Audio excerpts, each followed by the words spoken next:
Republican Congressman Tom Reed has gone from not ruling out a run for governor here in New York to seriously taking a look in a matter of weeks. I asked Reed about that in an exclusive interview today down at the Ithaca-Tompkins Regional Airport. You'll see we also touched on a climate change proposal he's backing and the Senate trial involving the president's effort to procure an investigation into Joe Biden and his son. I have to ask this, running for governor? I'm hearing rumors. You know, this is something we're seriously taking a look at. This started a couple months ago with some articles that were out there in the public domain, and since then, I will tell you, people and some very serious people that I respect greatly have reached out and said, if you're serious about this, we are definitely interested, because I think there's commonality. And these aren't just Republicans, these are Democrats and these are independents. They're concerned about one-party control in Albany right now, just dictating policies that are driven by extremism. You're behind some legislation right now that would use the tax code to combat climate change. What would this entail? It just says if you can show that you can produce energy more efficiently and cleaner, you get this tax credit.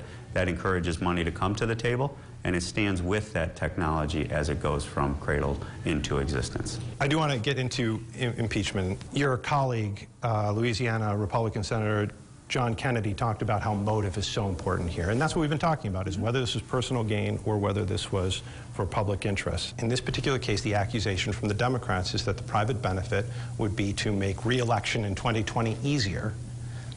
Do you see how a broader concept of bribery could fit this particular case? Well, at the end of the day, the presumption of innocence has to remain with the defendant. And the defendant here is the President of the United States. And if you take the totality of evidence that I have seen, I believe, in my informed judgment, personally, that corruption was the motivating factor.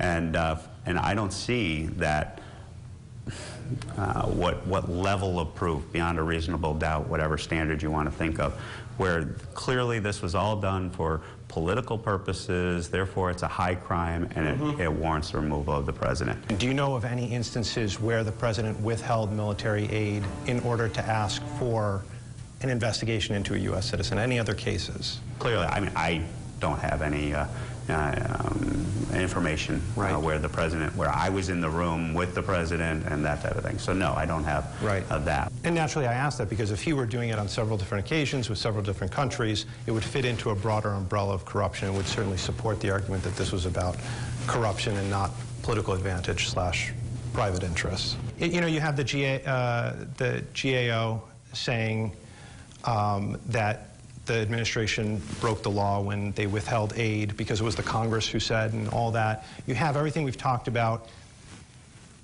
Would you have supported censure in this case? Take away the whole, does it rise the level to impeachment? Would you have explored censure? I don't get the luxury of going back and well, you can telling still you be what censured, I do. Right?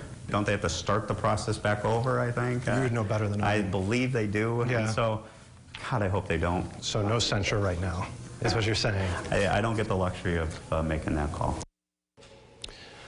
A word for anyone who might want to interview someone in an airport, you know, a place where they make incessant overhead announcements. Don't. Seriously, though, Congressman Reed gave me a ton of time. I'm grateful for that, and we're going to put the interview in its entirety up online soon. It'll be in the Adam interview section of RochesterFirst.com.